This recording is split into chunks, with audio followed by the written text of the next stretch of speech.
What a month April was.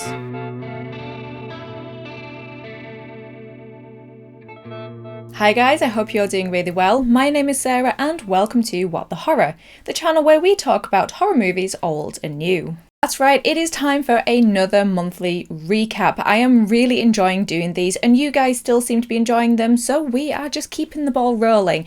And this episode we are looking back at everything that I watched in the month of April. Now, if you've been around here for a while and you checked out my last month's recap, the recap of March, you may remember that I was very excited to talk about what I had watched in March, because I said that this had been perhaps the strongest viewing month that I had had in a long time, and it was. There were some absolute belters, but you ain't seen nothing yet, because April far surpasses March. April is definitely the strongest viewing month I have had in a long time, and I am almost fizzing with excitement to talk about everything that I watched. April consisted of 20 films. One of those films I actually watched 3 times in April. Some of those 20 are rewatches, some of them are brand new watches of old films, and some of them are brand new watches of brand new releases.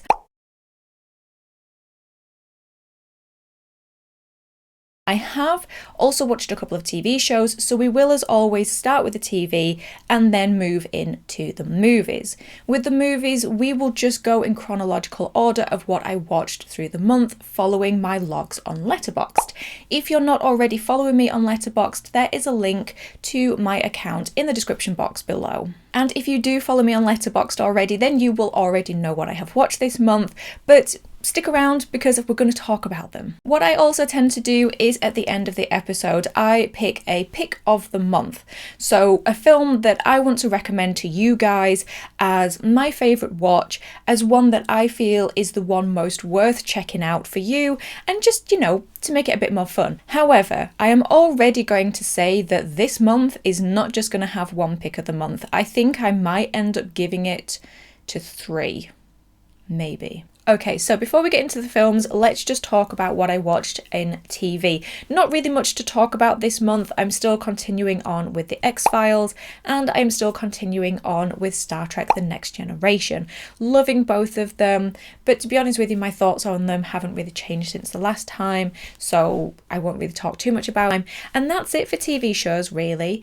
I haven't really been watching a lot of TV. I've been watching more films, and I've also been trying to read more and just listen to more music. So yeah, short and sweet for TVs this week. Okay, so kicking off the month on the 1st of April, I watched April Fool's Day from 1986.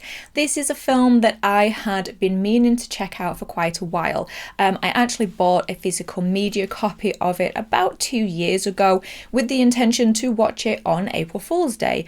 But for the past 2 years, I just missed the date. And instead of just thinking, you want to watch it, just sit and watch it. No, I had to put this rule on myself that I had to watch April Fool's Day on April Fool's Day. And finally this year, I managed to check it out. Now, I have done a review of this film for my Patreons already, so they already know my thoughts on it. Okay, so April Fool's Day is fine. It's an 80s slasher with a unique concept. It does tap into the Agatha Christie style murder mystery, them being picked off one by one, but a lot of slashers do that anyway. You know, the characters, there was none that were really stand out. The kills didn't really stand out to me because a lot of them were off screen, which is a creative choice based around the ending of the film. There is an event at the end of the film which explains why a lot of the kills were off screen, and so there isn't really any fun to be had there. None of the characters particularly stood out to me. I did quite like the scene. There's a scene early on at the beginning where all the people are meeting and they're kind of goofing around and introducing each other. That was all right. The guy who plays Biff, he has a couple of funny moments in it. There's this little bit he does where he sort of tumbles off a chair, and he does that a couple of times, and I think that his comedic timing and delivery works really well. But you know, it's one of those that I'm glad I watched it. I enjoyed it, but I'm not sure I will rewatch it again, because it's one of those where you can never get that first watch back. You know, it's like Scream or Psycho. Once you know and then you're rewatching it, the experience is never quite the same. So I gave April Fool's Day 3 stars out of 5. Okay. Then on the 4th of April, I rewatched Ghostbusters. So the reason I rewatched this was because last month we had the release of Ghostbusters Frozen Empire. I did release a review of that on my Patreon page and I talked about it in my March recap. And I did let you guys know that when I was a kid, Ghostbusters was one of my favourite films of all time.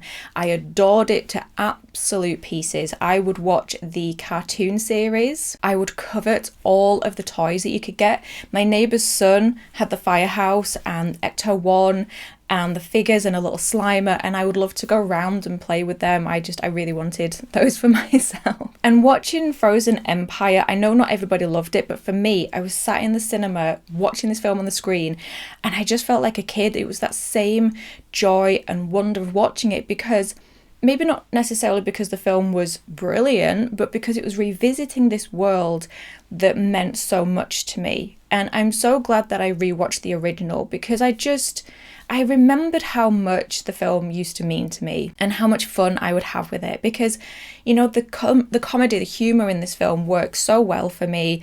I love the actors. I mean, my God, you have got Dan Aykroyd, Bill Murray, Harold Ramis, Ernie Hudson, Sigourney Weaver, Rick Moranis. It's just incredible. The characters are wonderful. I love them all so much. It's fun, it's daft, and, you know, obviously it doesn't scare me. It did a little when I was a kid. It was like the demon dogs, they scared me a little bit. Like when Rick Moranis is getting chased by one and he goes to this restaurant, he's banging on the window, no one will help. That spooked me as a kid.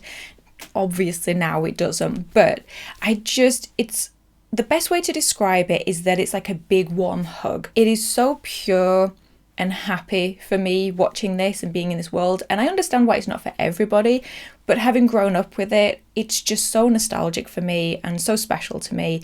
And so I've just allowed myself to be that kid again and just fully embrace and remember my love of this film and this world. And I've put Ghostbusters in my top 4 Letterboxd films. It's actually taken 4th place. It was just a joy. And actually, Ghostbusters is the film that I watched 3 times this month. Yep, I watched it on the 4th, the 9th, and the 23rd, I think.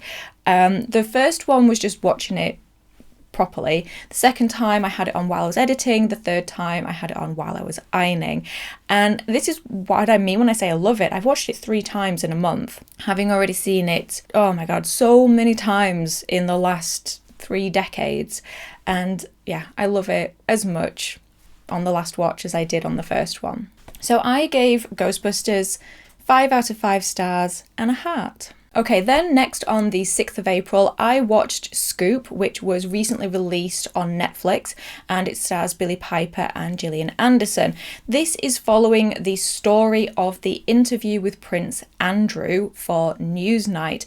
Billie Piper plays the journalist who managed to set this up, and Gillian Anderson plays the person who ran the interview. I'll be honest, this was one that I watched purely because of the cast. I mean, you had a powerhouse of female actors here, and I just wanted to see what they did with the material. The film itself, I would say, considering the subject matter it's dealing with, very heavy, a very important conversation, it feels like there was never any real weight or gravity within the film. And it feels like they never really dealt with the subject matter, I don't know, as the heavy subject that it is. And also, the ending was a bit icky to me, okay? So the end message was, yay media, yay news. We need things like Newsnight. Newsnight and news and the media in general saves the world. It is needed. It is important. And I just felt like that's a really weird choice to go with to end your film on. So I didn't love this, if I'm honest. But Gillian Anderson and Billie Piper were phenomenal in this, I have to say. I gave Scoop 2.5 stars out of 5. Okay, on the same day, on the 6th of April, I watched a film that instantly became my favourite film of all time. This film went into my number one spot on my top 4 favourites on Letterboxd. This film was everything, and this film feels like it has become part of my DNA, and that is the Blues Brothers. Now, the Blues Brothers soundtrack is one that I have loved for years. I have it on vinyl. I have listened to it repeatedly for years and years and years, and I am a huge Dan Aykroyd fangirl. I love Dan Aykroyd, but I have never seen the Blues Brothers all the way through. I've seen clips. I've seen the famous one where they're driving the car through the shopping mall, but I'd never seen it in its entirety. And having watched Ghostbusters, I was like, yeah, you know what, Dan Aykroyd is brilliant, so let's check out Blues Brothers. And oh my god, I love this film so much. I don't even know where to begin with it. I mean, this film, let's just say, is not going to be for everybody. This is such a wacky, bizarre film in the way it's written, in the way it's edited, in the way it's filmed. It is unusual. It is offbeat. So the Blues Brothers follows brothers Elwood and Jake. As Jake is released from prison after serving 5 years, they meet up and discover that the orphanage that they grew up in is being closed down, and they have to legally raise money to save the orphanage, and they realise that they need to put the band back together, the Blues Brothers band, to raise money. And so the film follows Jake and Elwood as they try to reassemble the band, who have broken up and dispersed and are doing their own thing. And in amongst that, you have Carrie Fisher in the cast, who just keeps randomly turning up with rocket launchers and flamethrowers, just trying to attack them. And the really bizarre and strange stuff just happens to them. It's really doesn't feel like it's set in the realms of the real world. And so over the course of the film, you have Carrie Fisher chasing them, but then also police and all sorts of different groups.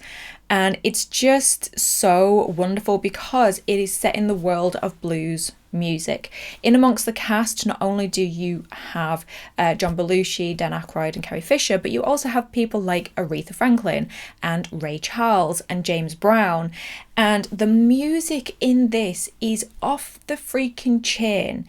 It is so good and so varied, and you know, the music is interspersed throughout the film. It is kind of a musical, and so you have these big music numbers where they're performing and dancing, and the dancing is so fun and the music is so uplifting that while I was watching it, I was just dancing and sort of like jigging along with it, and my cat was trying to sleep on my lap and just couldn't because he was just bouncing all over the place. It's just so good. I watched this, and it's quite a long film, and so I was only going to watch half and then watch half the next night, and I ended up just watching the entirety. I think I was still up at midnight or 1 a.m. watching it.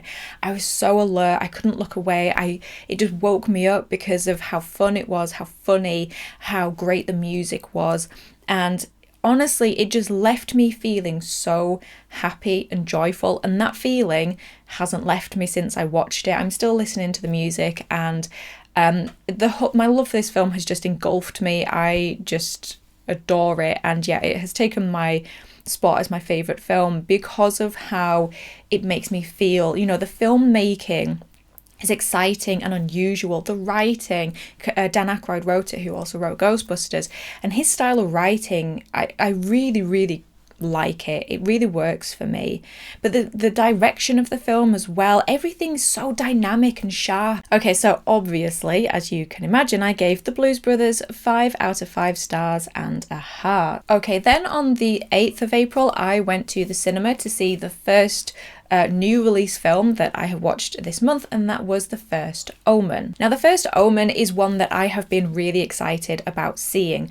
When I discovered it, it did become one of my most anticipated because The Omen has recently become one of my favourite horror films. I have really come to appreciate that story, that world, and so I was, a little nervous about it, considering the fact that we seem to need so many prequels and reboots and sequels to old established franchises. We had The Exorcist last year. That one I wasn't a fan of, so I was a little nervous, But I was also excited because of the potential of having another really strong installment in this franchise. I was nervous to watch this for another reason, because I had heard and seen things in response to this film and how there was a lot of blood and gore in it, how there was some body horror in it, but also scenes of pregnancy, which makes sense considering it is a prequel to The Omen. And one thing that I really don't like is medical gore, especially pregnancy medical gore. I'm not great with things like that. I said before, I walked out of Prometheus when the C-section scene happened, and so I was really worried to hear body horror and pregnancy in the same sentence, and I was a little bit nervous and almost didn't go, but I'm so glad I did, because this film is wonderful and is so beautiful, so visually beautiful, that it worked really well on the big screen. But I will say that there are a couple of things in it that some people may be sensitive to. There are 2 scenes of SA. It is more of a reference to it than fully being shown it. It's more implied. And there are 2 or 3 scenes involving a lot of blood and gore and pregnancy and birth. So just bear that in mind if you're thinking of seeing it. But I would highly recommend this. I really enjoyed the first Omen. This was for a while my favourite film I'd seen released this year so far.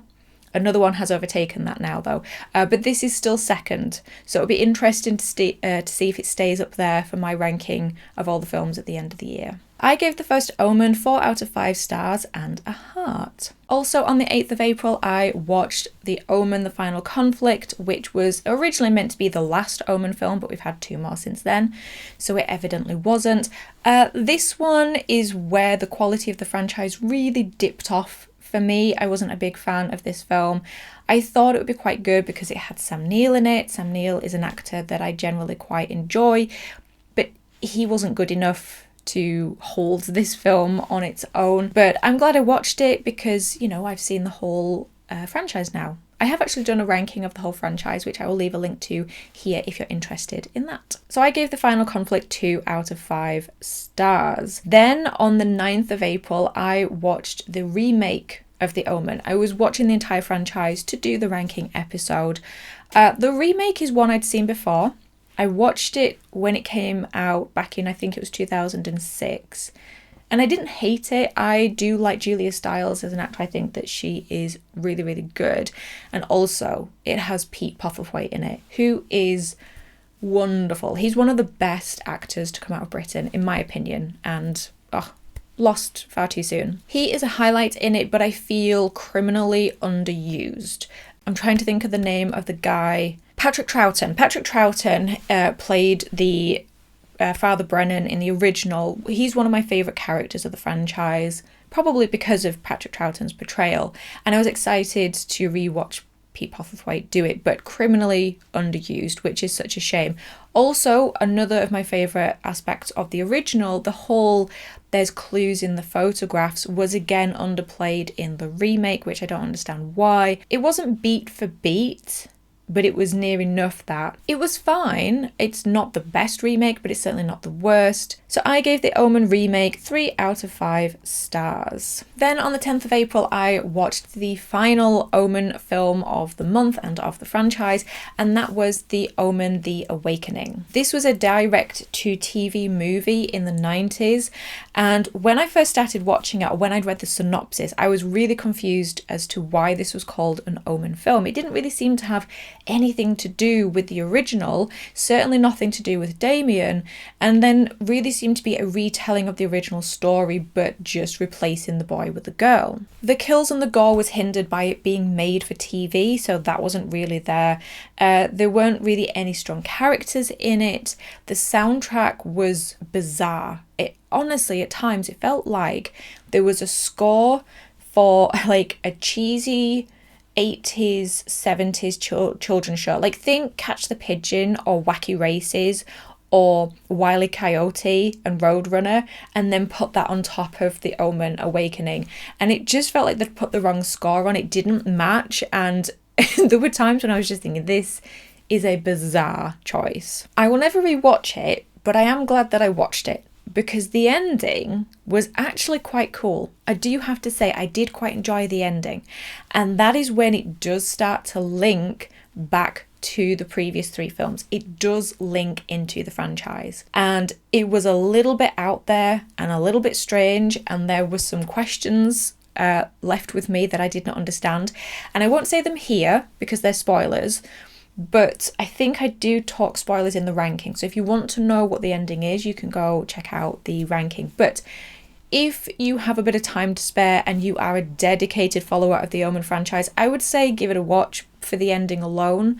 Otherwise, maybe don't. So I gave The Omen: The Awakening 2 out of 5 stars. Then on the 13th of April was another rewatch for me of an old film, and a film that I adored as a teenager, and that is Thelma and Louise. I loved this film when I was a teenager. This was my Bible. I had the soundtrack on CD, which I repeatedly listened to. I watched this so often I could almost recite it word for word, especially in the beginning bit.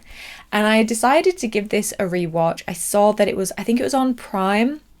So I put it on, and it was the strangest feeling when the music kicked in and the opening of the film. It really made me feel things because I was just having flashbacks to watching it before, and I could still remember things almost word for word. So it was really quite an experience rewatching this. And this is a film that is still so relevant today. This could happen today. This could be released today and still have a place, still have an audience.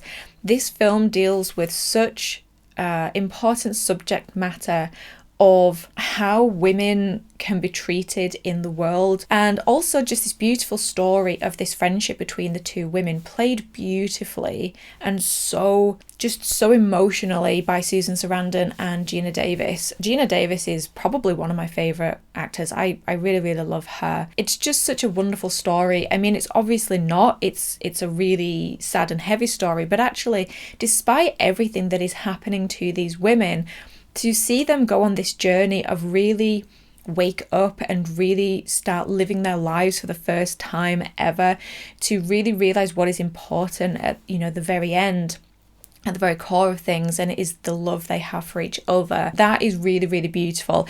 I did cry at the end. I think I usually cry at the end of this film, but it's sad tears but also happy tears, because I love that this story has these women who are in a situation very much out of their control, but at no point do they ever give up. They continually try to keep control throughout. I just think that it is a beautifully encapsulated portrayal of how things can be sometimes, how tough things have been for women historically, and just having this beauty in it. It's a really good film. So I gave Thelma and Louise 5 out of 5 stars and a heart. I told you this was a really strong month. I've had a couple of 2-ish stars, but so far there's been a lot of 4 and 5 stars with hearts. It's a strong month. Okay, then on the 14th of April, I watched the original The Fly from 1958. This stars granddaddy of horror, Vincent Price, and I was so excited to watch this just because Vincent Price was in it. I have a list of his films that I'm trying to work through, and there's some that I'm more excited for than this. So yeah, I watched the original The Fly,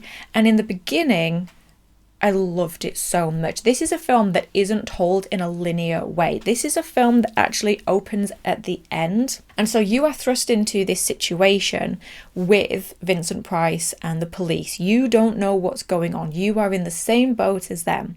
And then the story eventually begins to unfold and things begin to make more sense. I loved the way they crafted the edit. That was really interesting. However, about halfway through, I got a little bored. It was all set. Now, I normally like one location films, but towards the middle, a lot of it was set in just the lab of the scientist.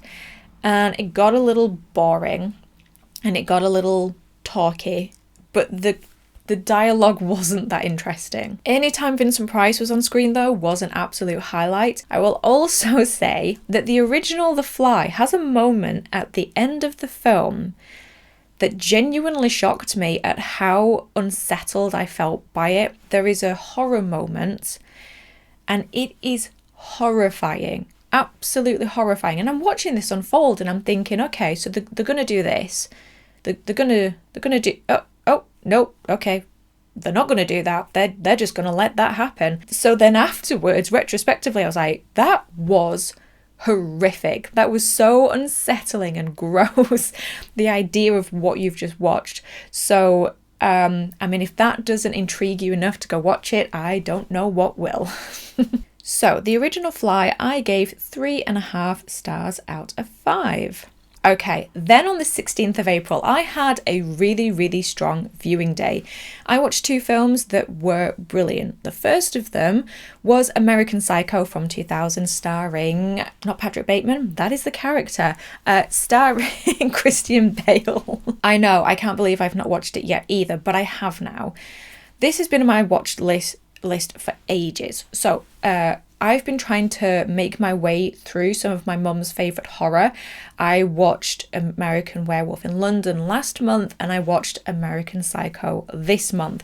And there was just something about the knowledge that I had of the film that I thought, this is going to be a bit of me. I think I'm really going to like this. And the problem is when I do that with a film, I either go in and do love it or I set myself up for failure because I put my expectations up too high. And I kind of did that with American Psycho. Brilliant film though, incredible film, absolute masterpiece, an absolute horror staple, a very intelligent and clever film, a clever film focusing on the greed and corruption and the evil within the wealthy, the elite, and specifically Wall Street in New York in the 1980s. And to say this was a film from 2000, it perfectly encapsulates visually and aesthetically the 1980s. I mean, Christian Bale is incredible as Patrick Bateman. He's mesmerizing. It's an incredible performance.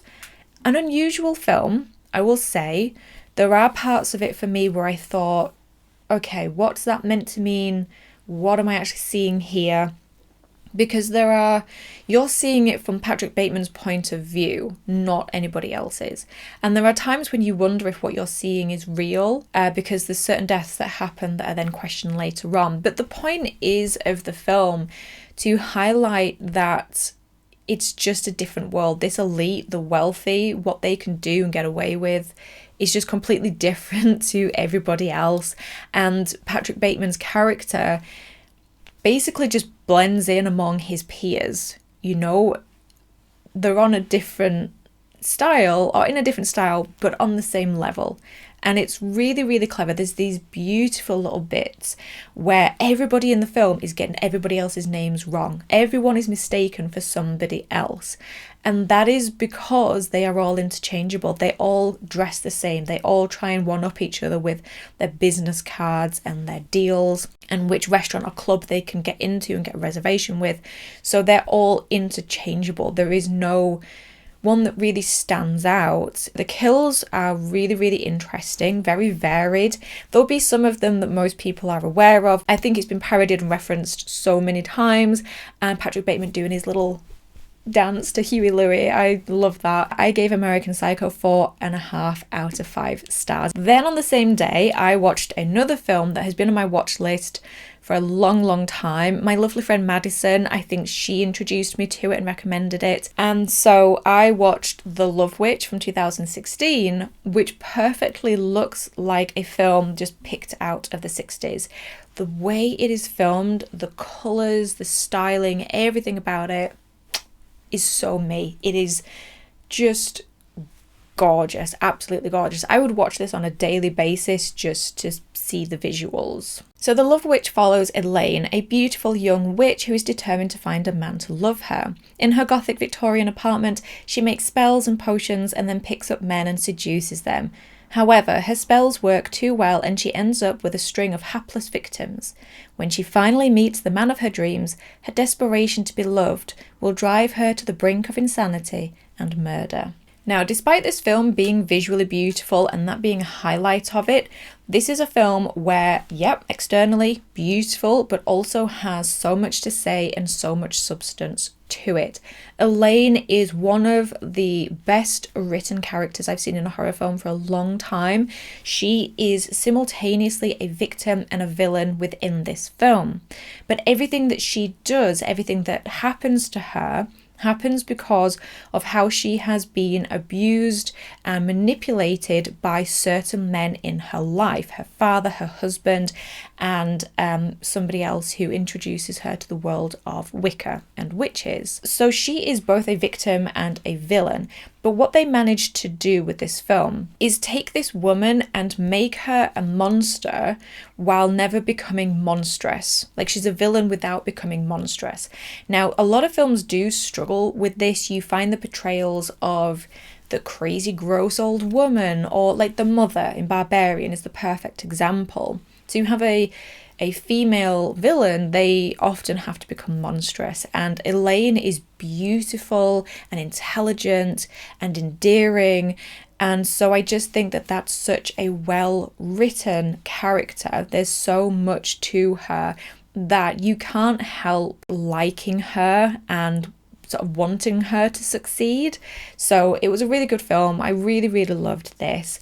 Definitely gone into some of my favourite horror films. Yes, I really loved this so much for both the story in it, but the way that it visually looks as well. I just had a really good time with it. It's definitely gone into my list of favourite horror films. So I gave The Love Witch 5 out of 5 stars and a heart. Then on the 18th of April, I watched another Vincent Price film, and this is one that I have been looking forward to for a very long time, and that is House of Wax from 1954. So the reason I watched this was because Vincent Price is in it, but I also love the cover of it, the imagery of it. There's a wax statue of Marie Antoinette in it, and that's just really intriguing to me, and it looked so different.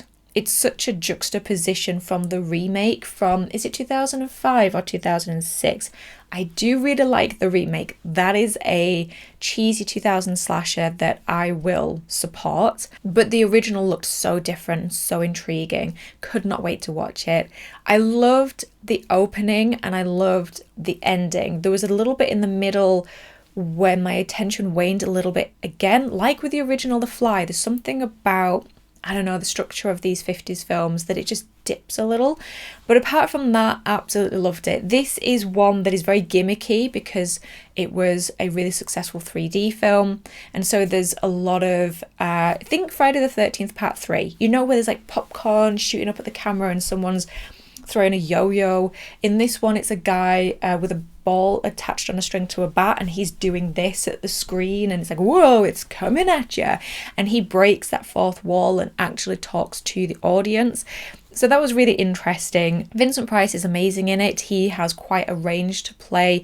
His character goes on quite a journey that the person he begins is not the person he ends as, so he really gets to stretch his acting chops there. It's not my favourite film from the 1950s, that is still House on Haunted Hill, but I think House of Wax might be my second, or maybe my third. I don't know. Maybe one day I'll do a ranking of my favourite horror films from each decade. If that's something you would be interested in, then let me know. Okay, then on the 19th of April, I did a little rewatch of Saw 2, which was a commentary track for my Patreon page. You guys know my thoughts on Saw 2 by now, so we don't need to talk about that one. So then on the 21st of April, I watched another 2 films. I went to the cinema to see Abigail, which is my second new release of the month. But before that, I actually watched Dracula's Daughter from 1936, which is the original Universal Monsters movie that Abigail is a loose, very loose remake of. I have done a review of, well, a review and comparison of Dracula's Daughter and Abigail for my Patreon followers,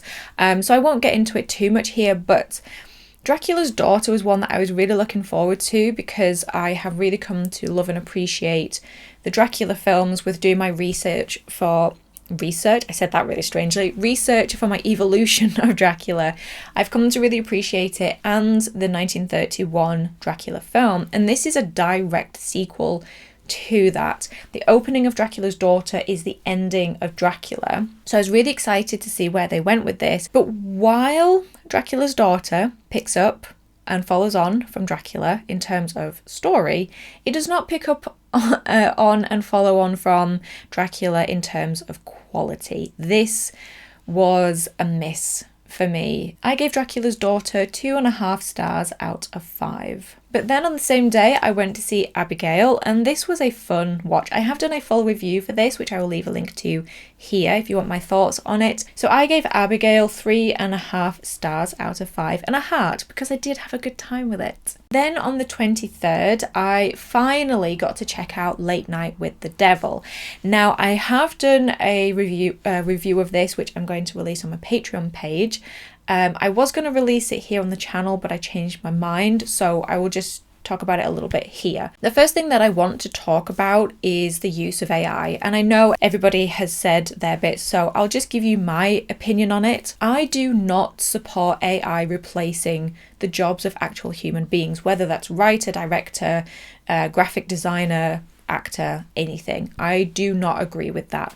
Nothing should replace the creativity, the imagination, and the heart of the work from an actual human being. However, this film was made before the strikes and before the conversations were had about AI. And when you are a creator or creative, or you work with a type of medium, whether you're a mechanic working on a car, whether you're on YouTube using cameras, or whether you're a filmmaker, and whatever it is that you do, or you're a chef, you know, when new technology comes in, it's hard not to get excited and go, ooh, there's this new piece of technology, there's this new software, let's have a play around and see what we can do. I think that that is quite natural to gravitate towards something new and see, oh, let's have a play around, let's have a bit of fun. And the film did have a production team and a design team, a graphic design and a production design team. They were already hired. People had a job that they were paid to do. And they also did an incredible job, by the way, with what they created in the film. And it was this production design and graphics design team that played around with a couple of AI images. I don't believe that they touched them up afterwards. If they did, they would have caught the little issues like the skeleton's wonky hand. But I can understand why someone who's already been hired as a job is like, okay, let's just have a little play around. Then the strikes happened and the conversations came up about the use of AI and replacing people. And the difficult conversations were had and say, this isn't right, this isn't fair. And I do believe, and maybe I'm putting words in their mouths, but I believe that after this has all happened, after these conversations have been had, this same team, this same crew would not make the same choices. I think they will have learnt from it and will do something different in the future. And how many of us can honestly say that we've not made a mistake with a choice that we've made? How many of us can honestly say, I would have done that differently if I could do it again? And I think that what this film is not something that should be condemned because of its use of AI. I think it should be used as an example to show why these conversations about AI are important, how we can change our mind and grow and learn through it. And I think that this is a wonderful film with so much to love and praise that it shouldn't be condemned and not watched because of this. Because what the writers, the directors, the actors, the production design team, all of these people have created is something wonderful. This is a film that feels so perfectly from the 70s. The setting, the aesthetic, the costuming, the props, everything is so well done. The story is interesting. The way it is filmed is so dynamic. There is a lovely slow build of unease, and it's such a good film. I didn't think it was perfect because the ending left me wanting a little bit. They had drip fed these bits of information that I feel they didn't deliver enough on. I didn't need a massive exposition and a massive overload of stuff, but I would have liked more than I got. But other than that, I really did enjoy Late Night with the Devil, and I do hope that people have still checked it out in spite of the inclusion of AI, because so many people have created something beautiful in this film. And like I say, I think this is an example of people learning and making different choices in the future, and they shouldn't be condemned for a mistake because we all make them. Night with the Devil, 4 out of 5 stars and a heart. Okay, also on the 23rd of April, I watched Ghostbusters 2. This is one that I didn't watch as much as the first as a kid, so I don't have as much nostalgia for it. And I know some people think this film is terrible.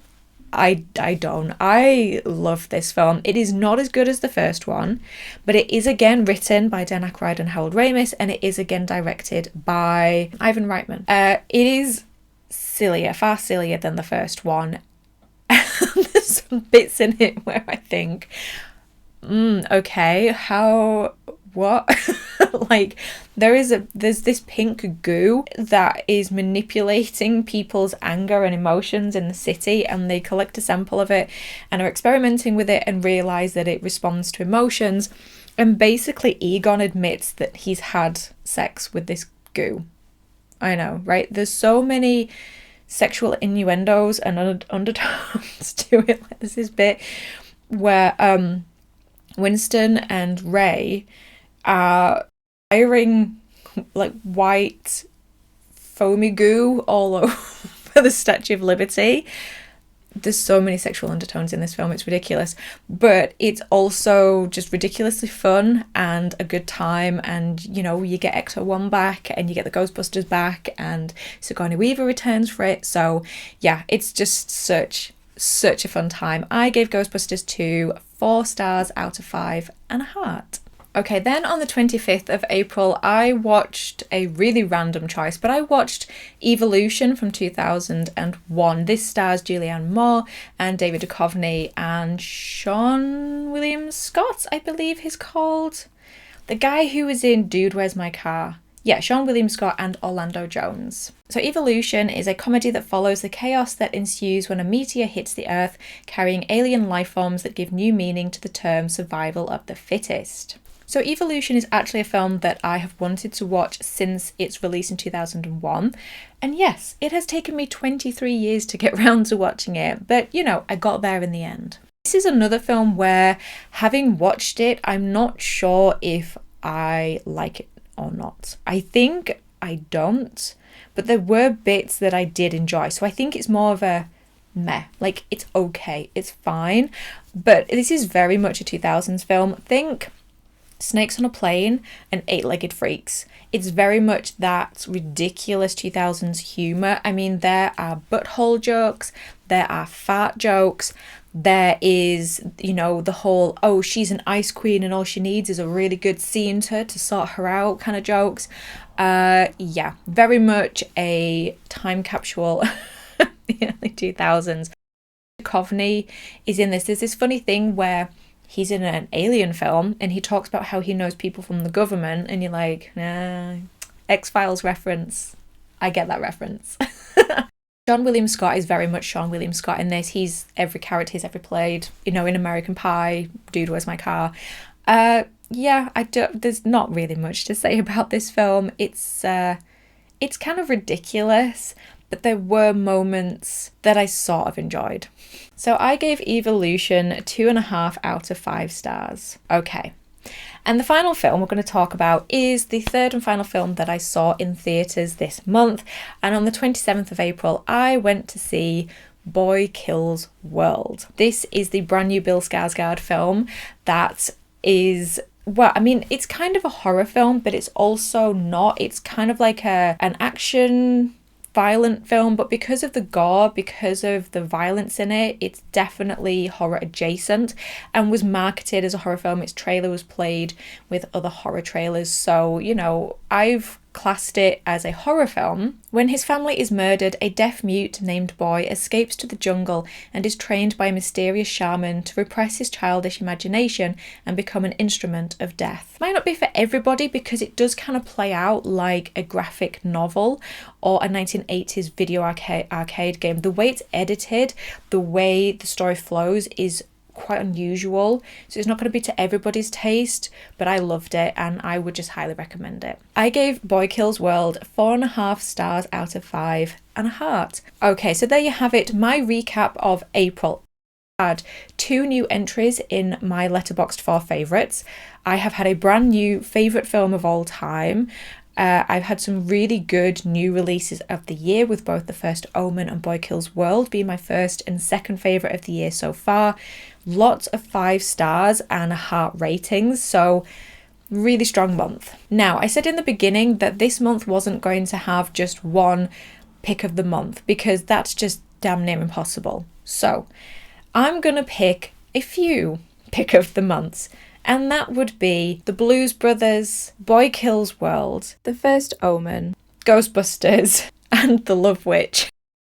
Not whittle it down to any less. Let me know down below which of these films were your personal favourite. Have you seen any of these that I've seen? Are there any that are on your watch list to see that I have now convinced you to either not see or see? I hope I've not convinced you to not watch. I don't like doing that. I always think give films a try and check them out for yourselves, but yeah, let me know if I've pushed you over into choosing to watch a film you were previously on the fence about, and let me know any films that you have watched and loved in the month of April. I love recommendations. If you're new here and found me through this episode, then do please click the subscribe button and join What the Horror, the What the Horror family, sorry. I do these monthly recaps, but I also have an extensive back catalogue of evolution of the true stories behind horror films, of reviews and analysis and deep dives and everything. So please do hit that subscribe button and like button if you enjoyed this episode. And if you would like to join these lovely names here, my wonderful Patreon members who help keep this channel going, give me a little bit of emotional and financial support so I can keep putting out this free content for you guys, then there is a link in the description box below for my Patreon page. I do put out extra content every single week. But in the meantime, thank you as always for stopping by. I really do appreciate it. Take care of yourselves, and I will talk to you in the next episode. Bye.